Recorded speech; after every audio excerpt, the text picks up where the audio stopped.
Welcome to the Real Estate 401k Show. Here are your hosts, Ryan Gertis, Mike Weinstein, and Justin Frederick, helping you build a legacy of wealth through real estate. Powered by the Recon Group at West USA and the Frederick team with Fairway Mortgage. NMLS number 625918. You know, Ryan, one of, I think, the negative byproducts of the real estate market over the last 2 to 3 years is everybody thinks it's easy. Everybody thinks all I got to do is buy a home. It doesn't matter when or where. We're just going to make money. And we have an investor that kind of did that, wasn't working with us at the time, and went out and just bought a bunch of stuff, 4 or 5 properties for Airbnb purposes. And now he's unloading them because you just can't buy for the sake of buying. You gotta buy right, and he didn't buy right. So I really think that it goes to the age-old proverb of failing to plan is planning to fail. We saw most people lose their money back in 2008 when the market crashed. Now that is not the rule. That is the exception. But there was a handful of things that were happening that could continue to happen even in a thriving market that we're in right now that could result in you losing money. And ultimately, like, the biggest thing that was happening back then, aside from the mortgage fraud, was they just had so much leverage. They were doing 80-20s. Everybody was doing whatever they could to come up with as little money out of pocket as possible, which, okay, I'm not against using other people's money to make money, but at the end of the day, you still are going to have a mortgage. And if you can't cash flow something because you have too much leverage on it, then that's going to start eating into your profits big time. And while it might only be a couple $100 per month, it starts adding up over 5 years. Yeah. So I think that's one of the biggest rules is just coming up with a budget and making sure that you are not over leveraging and understanding how the money is working in that specific market for that specific type of property, which is going to fold into what your model is. Right.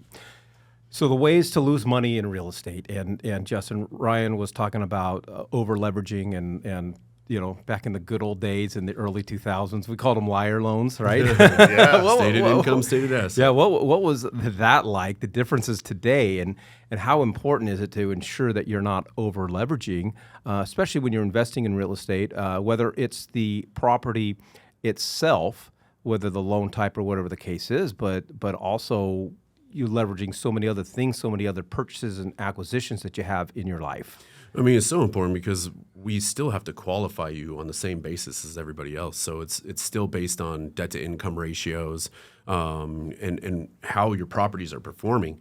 So at the end of the day, you're filing tax returns, and your Schedule E is going to, unless you have everything into an S corp, but your Schedule E is going to lay out how those properties are performing.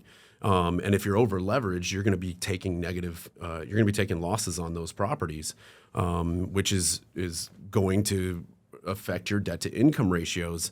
And obviously you don't want that because at the end of the day, you're in it to make money. If you're breaking even, hey, that's okay, because eventually you're gonna see appreciation with the property. But you definitely don't want to take those losses. And we do see people that try to over leverage and put home equity lines of credit and max it out. And luckily today, we're not seeing a lot of home equity lines of credit go beyond 85% of the combined loan to value of the property. All right, well, if you want to have a discussion with Justin or one of our real estate wealth managers here at the Recon Group, all you got to do is text the word money to 623-AZ-RECON. That's money to 623-AZ-RECON.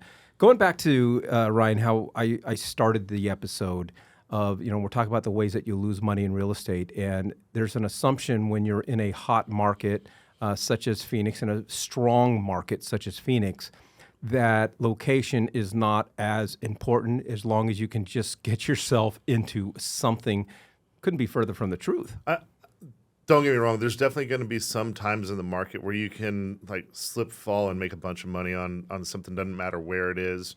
A handful of years ago when we just saw appreciation going in almost the double digits per month, and going up.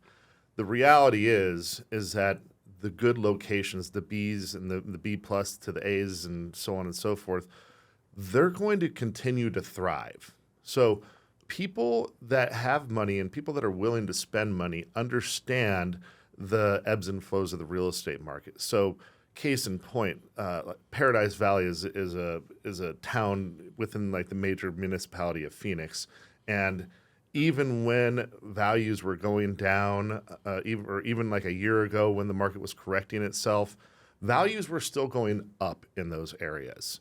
And it's because there was still a high demand for it. There was still commerce going on. Most people were not getting loans. They weren't breaking those rules of over leveraging.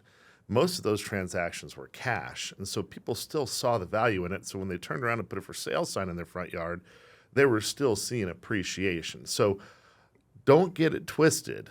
You still need to keep in mind the first three rules of real estate: location, location, location, in order to avoid from having those pitfalls. Because the first areas that are going to suffer losses are suburban areas where it takes forever to drive to and from whether it's downtown or wherever their job is, or the areas where there's going to be more difficult demographics, so to speak. So when you are putting together that model, it's better to say, hey, look, I'd rather buy less home or less property in a higher neighborhood than more home or more property in a lesser neighborhood. And I think it also comes down to, Ryan, it also comes down to intended use. If I buy something in an outlying area, but I know that I'm going to be in this house for long term and I'm going to raise my kids in this house for 5 or 6 or 7 years, you can outlast the ebbs and flows of the market because eventually everything goes back up. But, case in point for the example that we shared earlier about one of our investors is his intended purpose was Airbnb, short-term rental. And he wasn't necessarily paying attention to the area, and he found himself in some areas that just weren't really Attractive. Conducive for short-term rentals. Okay, yeah. And so let's talk a little bit about that too, because that's going to fold into another big way that people lose money, and that is overbearing the market. So the number one biggest thing that we see that people do, that people put money into that overbears the market, is pools. Okay. Now, if you're talking about a short-term rental, if you're in Phoenix, you almost have to have a pool in order for it to be profitable. But if you're using it as a primary and you dig a pool and spend $50,000-$60,000 on and this is just a basic pool, that's not going to get you anything extravagant. That's just a wet hole in the ground.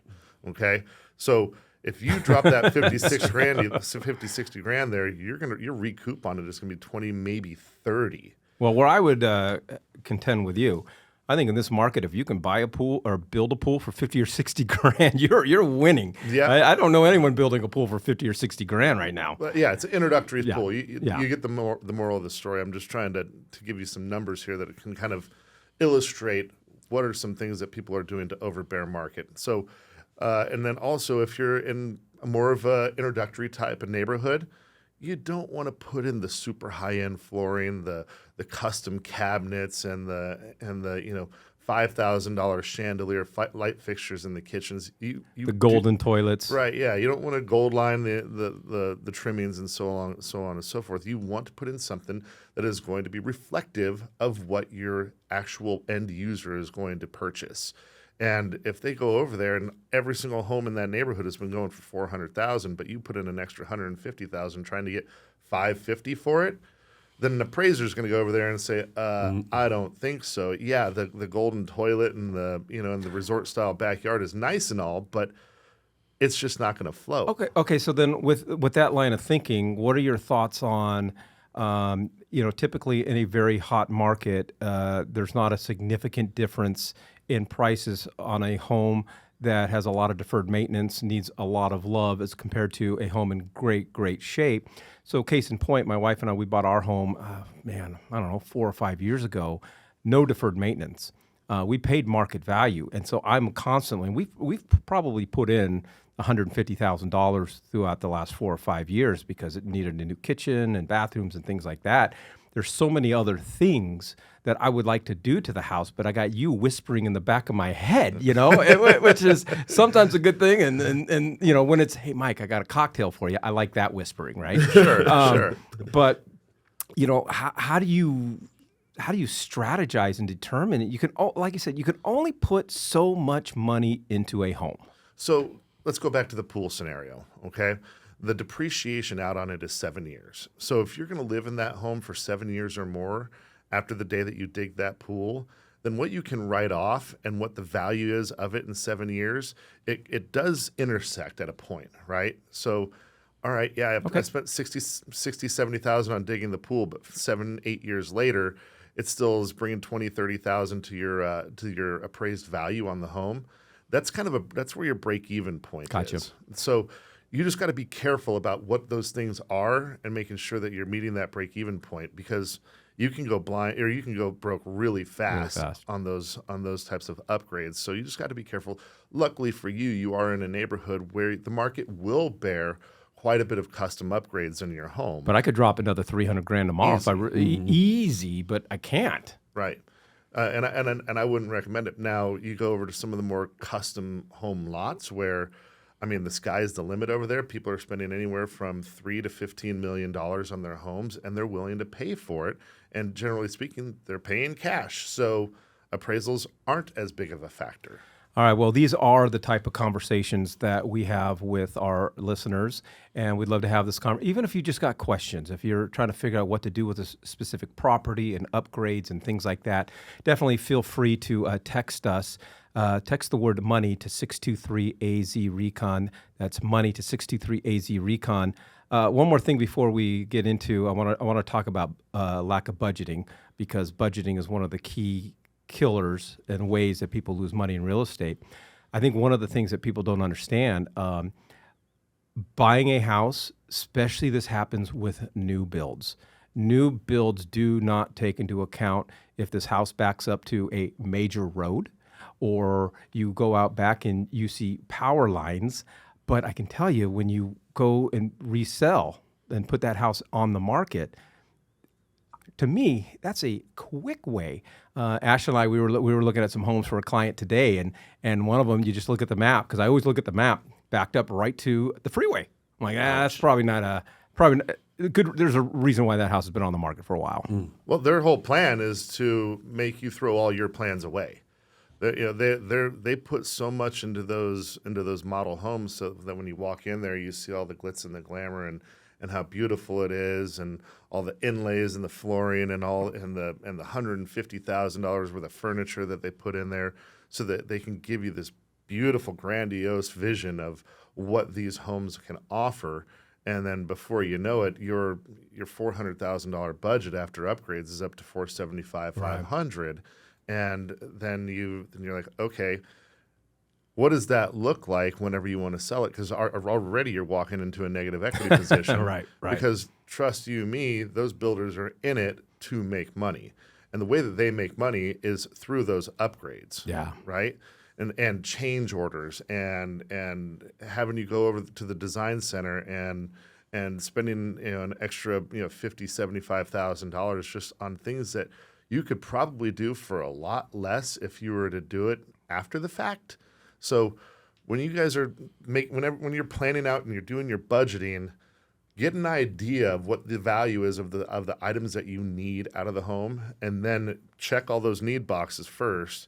And then if there's still room in the budget for those want boxes, then you can start having your cake and eat it too. All right, and then real quickly, because we are getting up against the clock, and Justin, we're talking about the ways that we find ourselves losing money in real estate, and Ryan's kind of alluding to it, but it comes down to not properly budgeting or a lack of budget. You see a lot of the finance side of stuff. How important is that?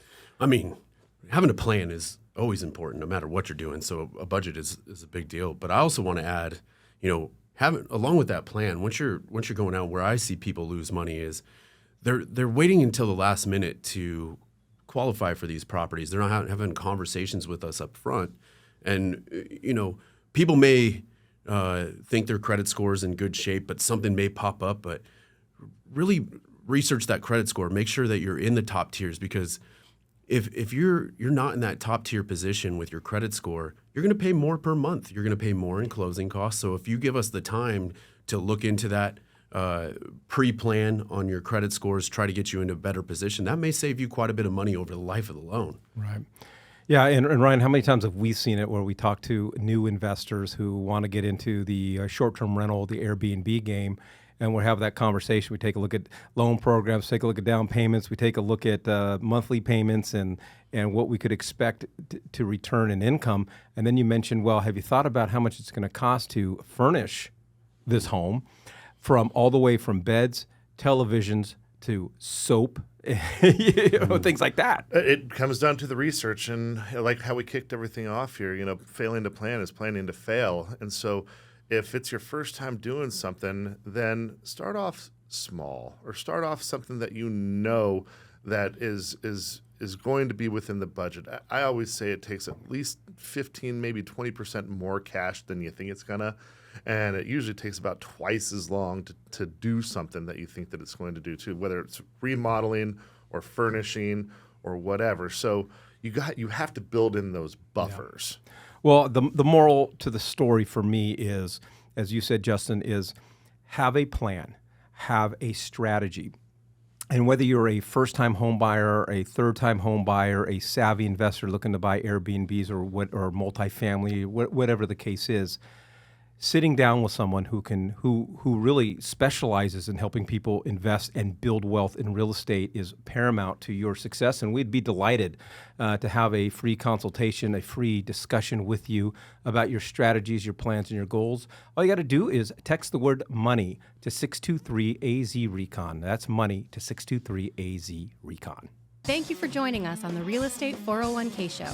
If you want more information on how to build wealth, click on the link or text us at 623-297-3266. That's 623-AZ-RECON.